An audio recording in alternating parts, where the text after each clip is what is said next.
and I do need an introduction music. That'd be fun. Finance and investing. I'm Martin Shkreli. I have two wonderful finance students joining us and a fellow finance expert, Quinn, and we'll be going through, we'll be sort of picking up where we left off on the last lesson. Let's recap that, I guess, very briefly. We spent some time talking about investing basics. I gave you my life story and sort of how I came to decide that I wanted to learn something about investing and finance and sort of the path that I took. We talked a little bit about how to accomplish your goals in finance and investing. I think probably the biggest takeaway is that finance is at best a full-time job, and at worst is often a full-time job that you still can't do very well at, which is kind of very sobering and difficult thing to recognize, is that most people who try to become great investors fail. And that's something that's sort of difficult and necessary to kind of learn early. We talked about returns. We'll probably talk about those a little bit more, how the greatest investors make 20% returns per year, and those are very, very, very far and few between. Even a 10% return every year is an enormous success. So being realistic about how much you can actually compound your wealth into is important, and recognizing that fees are probably the best way to make money as an investor is to invest other people's money. We talked about some introspective kind of attitudes towards self-improvement. We talked about some great investors of the past and studying them and learning from them. We talked about a few resources in finance, whether it's financial journals, textbooks, books like Seth Klarman's Margin of Safety or Phil Fisher's Common Stocks and Uncommon Profits, some of the things that I've liked. And then we finally sort of left off on asset classes where we decided we'd focus on equity. And that's kind of, where we left off. We looked at the 6 things that I look at anytime I look at an equity or security. I look at the stock price, the shares outstanding, the market cap, the cash, the debt, and the enterprise value. And I know that the enterprise value concept confused a lot of people, and that's probably a good thing. It should confuse you. It takes some time to sort of think that through.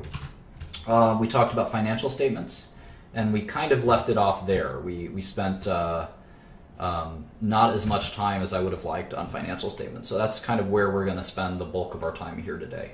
And it's going to be a little dry, a little boring, but I'm not going to sugarcoat. A lot of finance is, as we like to say, Quinn would know this term well, plugging and chugging. And that is an understatement, that a lot of your time in finance is spent sifting through hundreds of companies looking for the one you want to invest in, or in any case, bank in, or whatever you might want to do with your career. So what we're going to do is we're going to start with the biggest company in the world. We're going to look at Apple.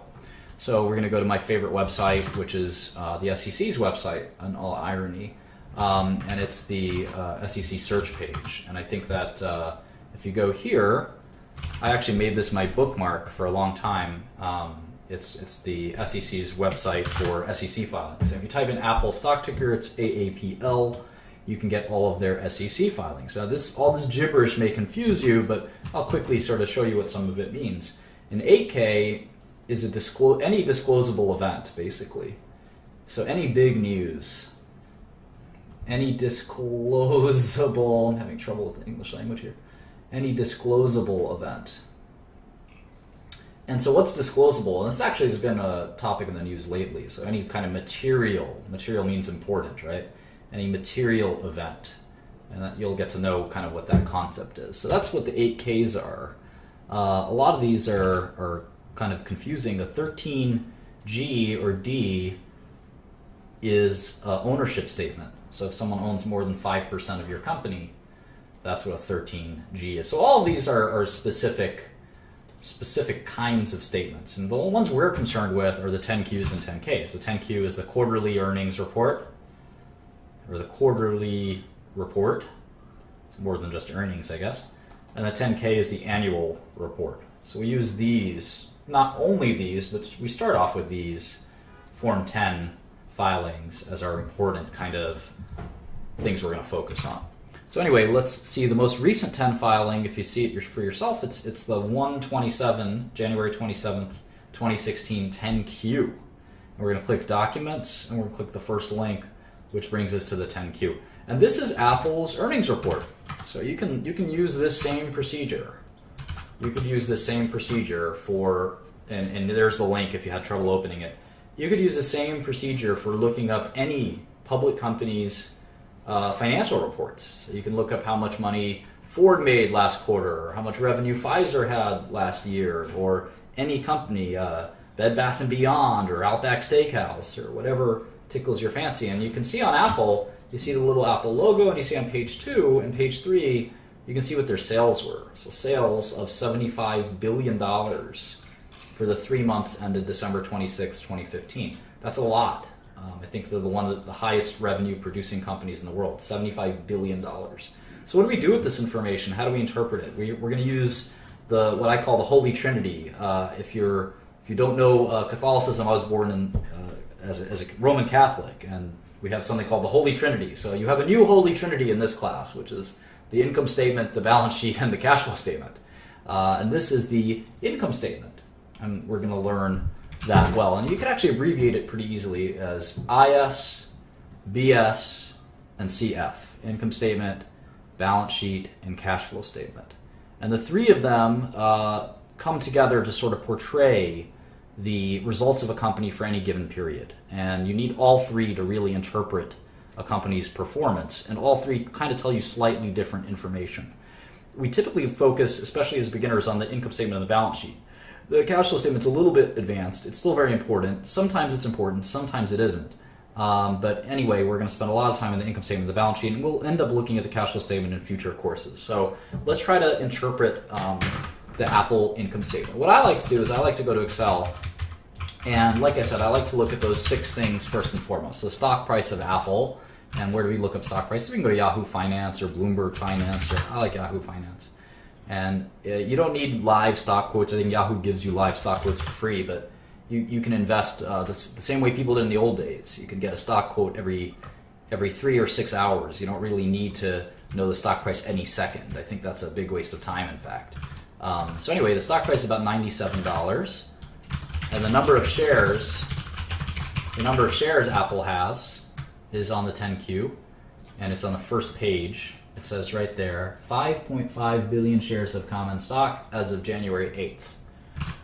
So I'm going to type in 5544.583, and that's for the fourth quarter, sort of corresponds with the end of the fourth quarter of 2015. And the market cap is obviously the product of the two. If you have something that you're splitting into any number of units, whether you're splitting a pizza pie into slices, and each slice, you have 10 slices and each slice is $10, well, the whole pizza costs $100, and that makes a lot of sense. The same thing with Apple. Apple has decided to split its company into 5.5 billion equal parts, and each part trades on the stock exchange right now for about $97. So all of the parts of Apple together cost about $537 billion, which makes it the most expensive or most valuable, better way to put it, most valuable company in the world. How much cash does Apple have? I saw someone tweet at me the other day. Well, where would we find that? We don't find that on the income statement. It's on the balance sheet. The balance sheet is literally the statement of balances. It's how much cash balance they have. It's how much debt balance they have. It's how much accounts receivable balance they have. It's how much balance on any given subject they might have. So anyway, we go to the balance sheet, and we see the first item is cash. And is that normal? Is that how this thing works? It is. Interestingly, the way balance sheet works, and this is sort of in the PowerPoint, is the way balance sheet works, it's listed in order of liquidity. It's an order of liquidity. And what does that mean? Well, the most liquid thing, liquidity is just how fast can you convert it into cash. And cash is the most liquid thing. You can use cash to buy something. You can't use a house to buy something. You might have a $5 million house, but you can't buy groceries with it. The grocer will look at you and say, I don't want your house. I want $15 for these beers you're trying to have, Mr. Shkreli. I hate when that happens. But the liquidity is just conversion to cash. So cash comes first, and the next most liquid thing to cash is marketable securities that are cash-like. So things like treasury bonds, even some stocks and things like that are marketable securities. So if you had, let's say, a balance sheet of $5,000 of cash, $3,000 of marketable securities, Well, what's next? Accounts receivable is next. So this is money that people owe your company for product that you've sold to them. So this is stuff like if Apple, who presumably they ship their computers or their devices to a company, let's say like AT&T, and they say, here's 15,000 iPhones, pay us within 30 days. And you may not realize as a beginner or someone who hasn't been in the business world that that's how business is done. You might think that's crazy because you can't go to the Gap and say, well, I'll just take these 30 sweaters and I'll just pay you when I can. That's not the way that it works at the Gap, but in real business, that is the way it works.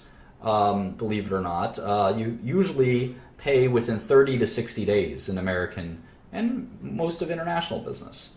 And that's called, we usually like to say net 30, and there's a discount for paying early, and there's all these accounts receivable terms. But what about sometimes when you have customers who don't pay? And that happens quite a bit. We call that bad debt. And accounts receivable is actually listed as net. So it's net of bad debt.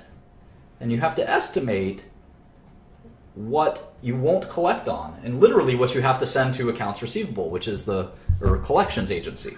So anything after 60 days, typically, you would discount that in your accounts receivable. So if this company this sort of pretend company that I'm making up here, they might actually have $2,500 of receivables, but because some of that, maybe $500 of that is 90 days past due or 60 days past due, you'd start to like write it off of your balance sheet. You'd start to say, well, I'm not going to get that money from that customer, and hopefully you don't do business with that customer again. But you typically, or you sue them or something, but you typically have to write off the bad debt expense. Next is inventories. So inventories is pretty complicated, and we'll treat this over several lessons. But inventories is basically goods that you have that you're hoping to sell. And inventories can include all kinds of things like raw materials. Raw materials, like if you're, I don't know, Apple, you might end up buying a lot of glass. Then that's a raw material. And you're going to turn that glass into an iPhone, but it's certainly not an iPhone when you buy the glass. And you're buying this raw material and you're converting it into your finished product. So you have raw materials and finished products. So of course Apple has iPhones sitting there on the shelf waiting to be sold. Those are finished products. And then in between they have something called WIP, which we call work in progress. And that's like a half-finished iPhone or something like that. So after inventories, we get into all kinds of crazy other assets. And the most important one we're going to call PP&E, property, plant, and equipment. And this is going to end up playing a huge role in finance. So just keep this in the back of your mind. Property, plant, and equipment is any hard asset. It's any hard asset which has a useful life. Which has a useful life of more than what? Do you guys know, students? No, I'm not sure. Boo! Quinn, No. do you know? Off the top of my head, short man. 12 months. It has to be a useful life of 12 months. So any building, any land, for instance, property, plant, and equipment, any factory, like if you bought a machine, like I don't know, some kind of, if you're in Apple, I guess, some kind of widget that makes iPhones, a big factory machine that, I don't know, puts the iPhone together, that costs you $20 million to make. That's plant. That's literally property, plant, and equipment. And that's a really important part when it comes to accounting. It turns out to be extremely vexing in how we deal with it, and tricky, and quite important. So any good that is going to have its utility, it will be measured in more than 1 year. A paperclip doesn't have utility in more than a year. A paperclip is, you use it when you use it. But even computer software, if you buy a 5-year license for computer software, you could actually have a useful life of 5 years. And the way you account for that expense is very tricky. And it turns out there's a lot of accounting questions and even sometimes accounting fraud that occurs when you misaccount for how a useful life of an asset is. So property, plant, and equipment are very important in business, and we'll talk all about it. So we have other assets, things like that. And the point is that as we go down on the balance sheet, we of course add this all up to get to total assets. We get a sum here of total assets. But as we go down the balance sheet, it becomes less and less liquid. Cash, extremely liquid. Marketable securities, it's not quite cash. I can't go to the grocery store and say, here's some treasury bonds, will you sell me a Snickers bar? They would say, well, maybe you should sell your treasury bonds and then you can buy the Snickers bar. And you say, but I don't know, Miss Cashier, this treasury bond is very liquid. You'd still say no dice. You have to go sell that treasury bond first. Accounts receivable, well, that's not even money that you have in your hand. At least marketable securities, you've got something. Accounts receivable is a promise from your customers to send you cash. So that's really not liquid. In the inventories is not even accounts receivable yet. That's stuff that you hope to sell. And then when you sell it, you hope to collect. So inventories is even less liquid. And PP&E is the least liquid of them all, where it's just property, plant, and equipment that you use to make the inventories, which you use to get the accounts receivable, which you use to get the cash. So hopefully it makes sense that this is an order of liquidity. And then finally we have things like goodwill and intellectual property and we call these intangible assets, like your brand. And a lot of this is kind of accounting gobbledygook, but obviously an intangible asset will never actually convert itself to cash, right? Your patents won't actually become cash. They're just patents that protect your ability to do business, your brand name, your trademarks, all of those things. So anyway, that's sort of what the asset side, these are assets. It's the asset side of the balance sheet. Very important. And let's look at like legal rights. Yeah, sure. It can be, a lot of it, quite frankly, turns out it ends up being kind of accounting stuff. In terms of goodwill, it's as this Sarah Get UB is correctly pointing out here. Goodwill is often it's the entities you've purchased. It's a technical accounting rule, and we'll talk about that at some point. These will be uploaded. This video will be uploaded automatically, so don't worry about that. Okay, so let's look at the Apple balance sheet. So we just did our own